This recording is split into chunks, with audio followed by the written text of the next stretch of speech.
Welcome to Design Experience Podcast Episode 8. I'm joined today by Chuck Frank.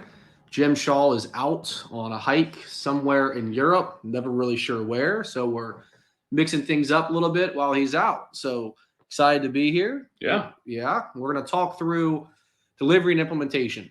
Really important for us. We want to talk through some of the key lessons that we've learned over the years. There's a lot of number 5 that we're going to talk through, just some Q&A, casual conversation.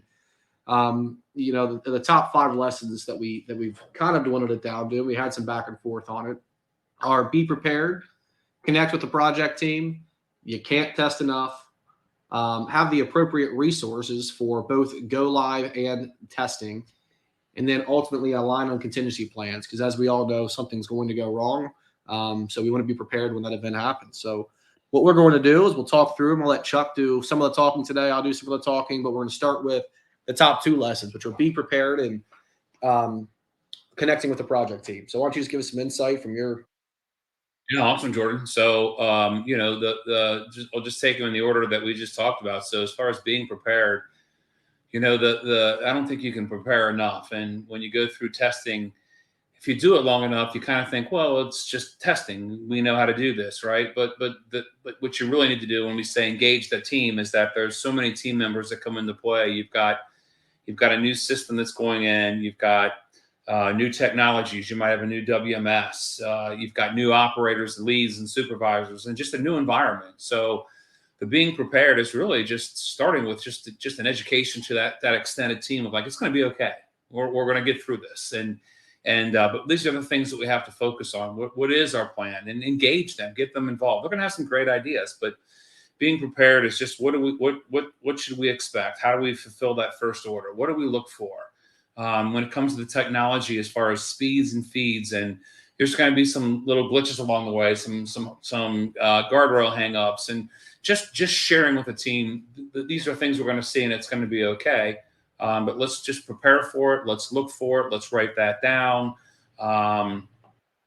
Leads to just the testing. The testing is just give yourself enough time for the testing. Testing is depending upon the size of the system. Sometimes we put in there that we've got 6 to 8 weeks of testing, and people are like, whoa, that's just too much time. But testing is just testing all aspects of the system. What should go right? How is it going to work? There's testing that we call contingency plans. Contingency plans are something will happen, and when it happens, what are we going to do? If we have a label applicator and that label applicator isn't applying labels, what do we need to do? How would we test through that? How do we make sure that we have a successful test? Maybe it's a manual backup, but there's just so many things as far as the being prepared and the testing element. Give yourself enough time, allocate the right amount of time, prepare the team, let them know that it's going to be okay. We're going to get through this, but it's going to take a little bit of time for us to go through that process. Yeah, and I mean, I think it all makes sense, kind of hitting all the lessons there, because it's just you've done it for so long. And one of the things that I've learned, I've been in this now for about 10 years. And one of the things that I've learned is no 2 opportunities are the same. They might look the same, they might feel the same. It can be the same customer, but every opportunity is going to be a little bit unique. And that goes back to one of the key lessons of aligning with the project team. Because when we talk about that, it's not just the internal project team. You're going to have facilities managers, you're going to have operations managers, you're going to have engineers, you're going to have launch teams, whatever it may be from the customer standpoint. You might be integrating a new technology. We're partnered with High Robotics, and High has a great implementation team, and we want to leverage that when we're implementing High systems, because inevitably you're gonna test everything that you can. Something's going to come up is going to make you scratch your head. Could be an easy fix, it could be a hard fix, but when you've got all of the resources aligned on what they're doing on that big day, that go live day, you're set up for success to handle any issues that come up. And I think there's one topic, and I'll see if you can bring it up without me saying it, because you kind of preach it, is when it comes to go live and testing, there's something that you talk about quite a bit. You know what I'm talking about? You're setting me up for success, but I'm going to give you a hint. Real time communication. Yeah. So how critical have you found communication? Yeah, it's very important. And I think all of us in life, regardless of the situation, we really want to eliminate surprises in our lives. And we certainly want to do that or mitigate them as best we can.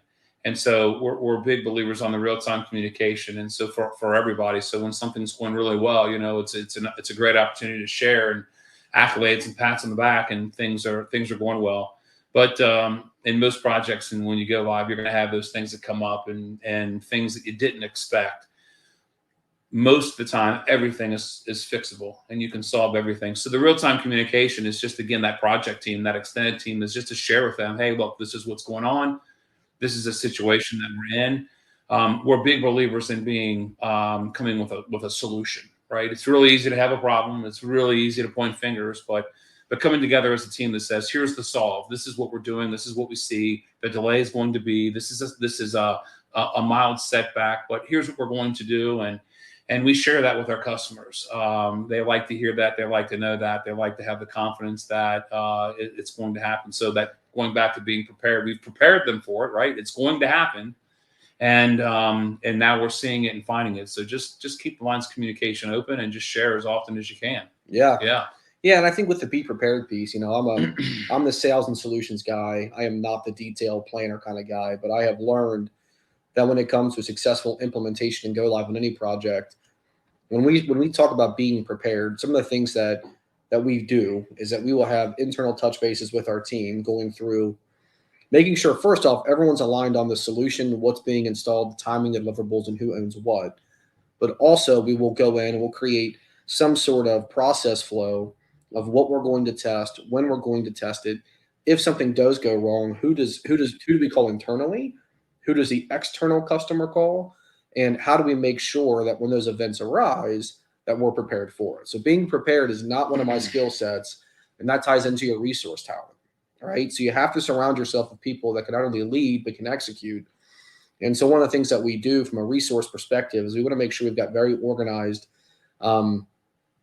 open-minded people that can handle all these balls that are up in the air at once, and not get chaos and confused, right? We want people that can look at all of this and say, here's what we're going to do, create a game plan. Yes, we're there. We create tools. We want to help them. But we really look for project managers that know the customer, that know the solution, that know the technology. And furthermore, we also invest into our team with positions like robotic systems engineers, so that when we are integrating a high system or something of that nature, we've got people on staff that understand the technology in and out, right? And that's not a cheap investment. You got to make the investment, and I think that's proved to be very successful for us. Yeah, and then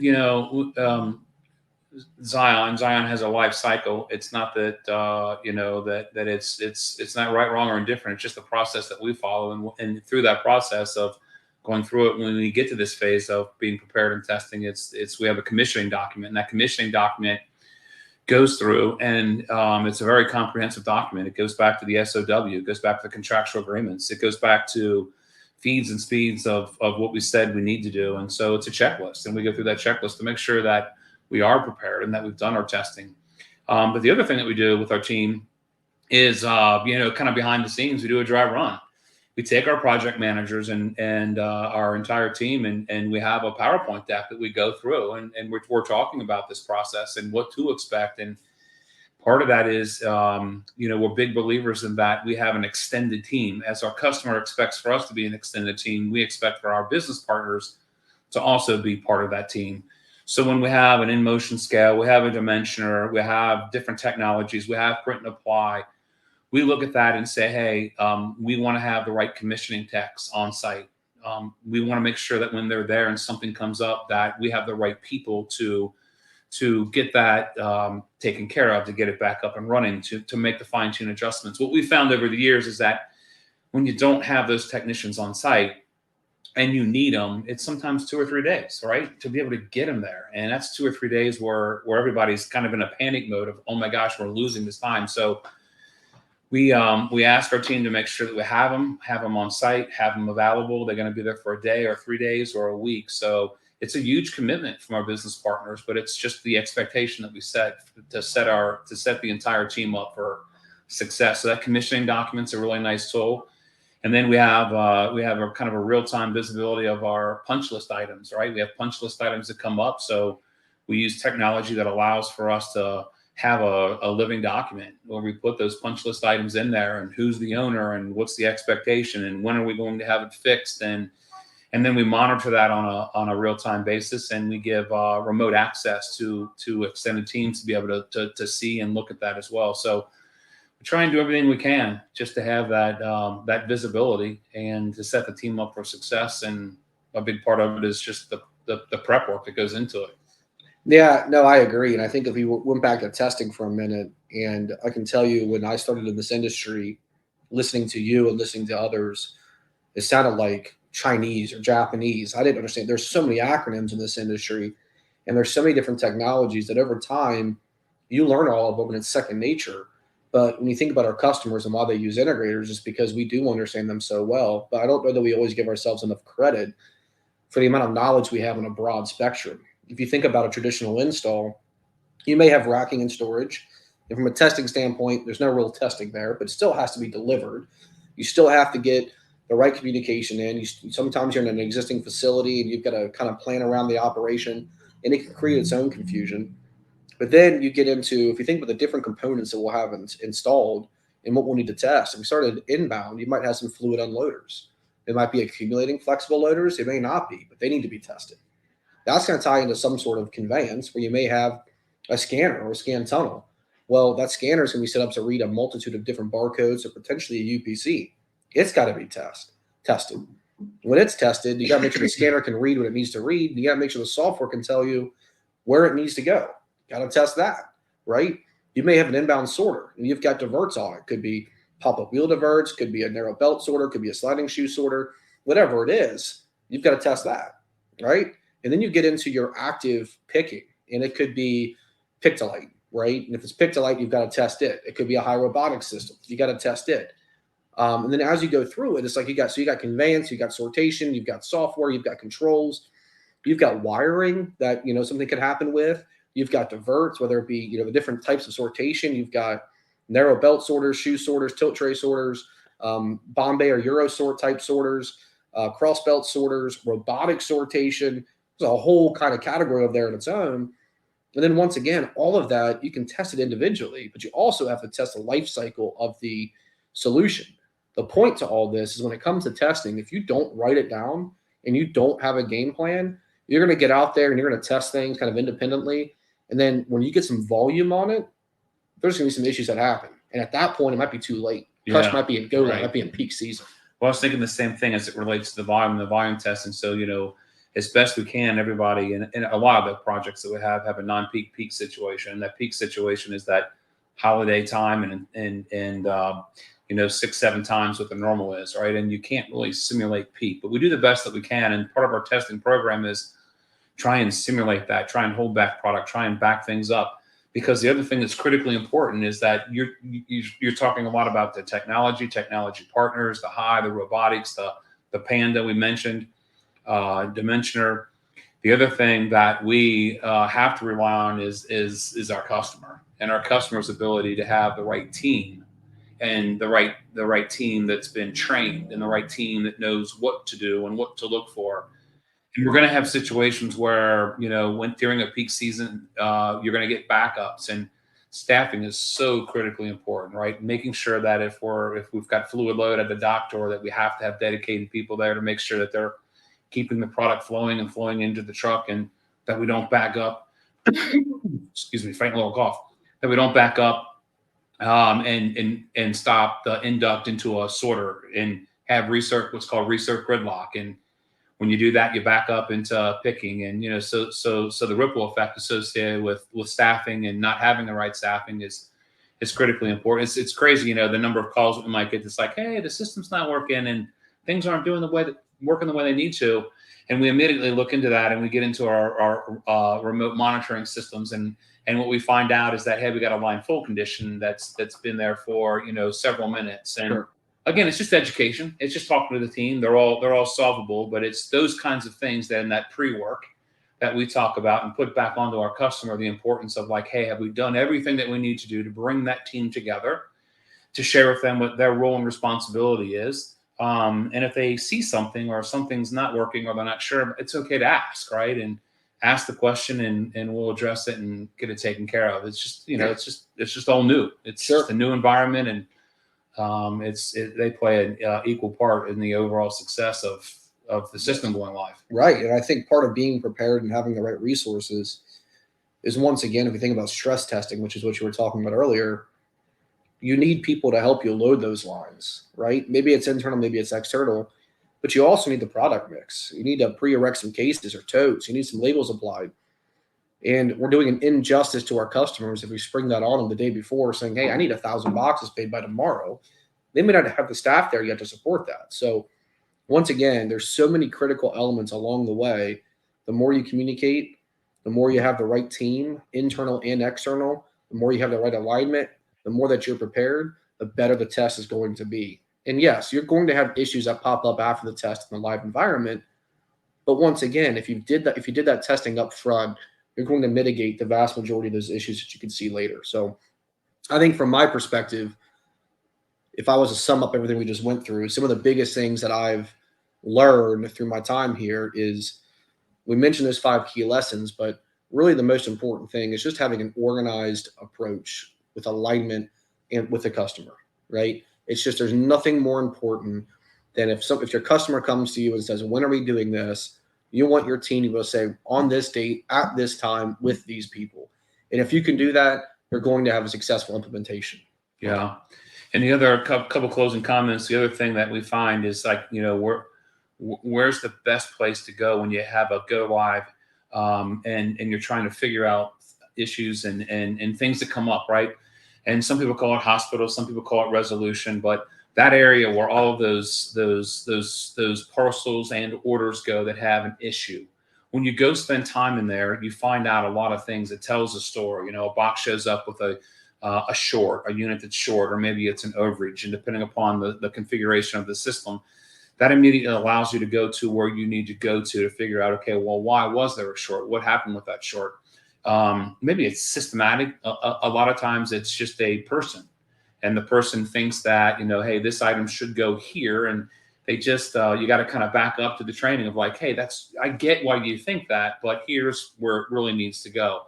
And so the issue is just finding out, what it is, and then addressing it. And that team member fixes that, and then, your shorts go away, right? So there's those lessons learned and using and hanging out in those places. And then, the last thing we talk about is contingency plans. And contingency plans are, what could happen? What could go wrong? If it goes wrong, what do we need to do? And it's more than just kind of a verbalization. In some cases, it's a written process. It's a document that you just go through, and you're like, hey, if this happens, here's what we need to do. Here's what we would do. Here's the team members that we would need to engage. And it's a backup plan of, hey, we'll be okay. While we get that issue fixed, maybe it's a manual process. Maybe it's a manual walk around. Nothing wrong with that. So just think through all of those things that could happen. Let's not shut the system down. Let's not panic. Let's not, oh my gosh, let's say, hey, we got a contingency plan for that. Let's go ahead and put that into place and let the team work on, the situation or the issue that will get resolved. And then finally is when you go through a peak season, we're big believers in having, logs and a place where someone can write something down. There's so many times that we'll, again, get a phone call that a divert's not working. It's not diverting the cartons. The cartons aren't going off right. And we're like, well, it's interesting, because, again, we're looking at it, we're seeing it, we're getting a divert confirmation. Well, what it is that there's maybe a guardrail overlap, and that carton's getting hung up and it's rotating. When it rotates, it blocks the line full photo eye. So, but they're not sure why, but it's just the carton's stuck. It's getting hung up. So by having a log, what we ask the team to do is, like, go find out what happened. Oh, the carton got hung up. Looks like it's pinched. Looks like it rotated on the guardrail. And then just by going to that log, we can visit that, and then we can quickly go and adjust that guardrail, and the situation's taken care of, right? And it's resolved. So having logs and encouraging the team, and sometimes encouragement for us is sometimes the team members are like, I meant to write it down, but I didn't. Well, something as simple as a little gift card, a Skyline, or wherever your preference is, just saying thanks for writing that down. Really appreciate that. It's worth it. And then that log also allows you to get through a peak season and identify the things that really need some additional time spent to go through and fix.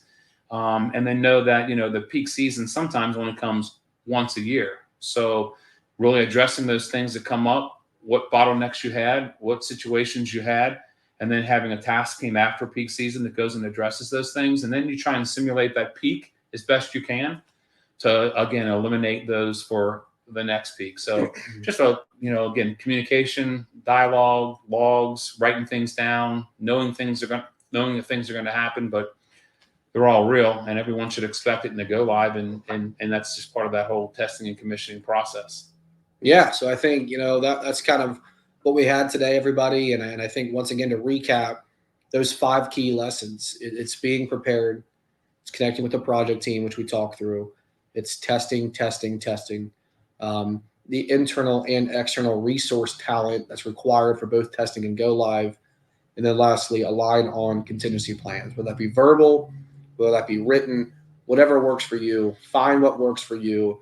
But at the end of the day, those 5 lessons are what we have found to be critical in any and all go lives, regardless of shape, size, or complexity. So that's all we had for today. Do you have anything else to say? That's it. Hopefully, there's a little nugget in there for everybody, and appreciate it. Yeah. All right. Well, until next time. Thanks.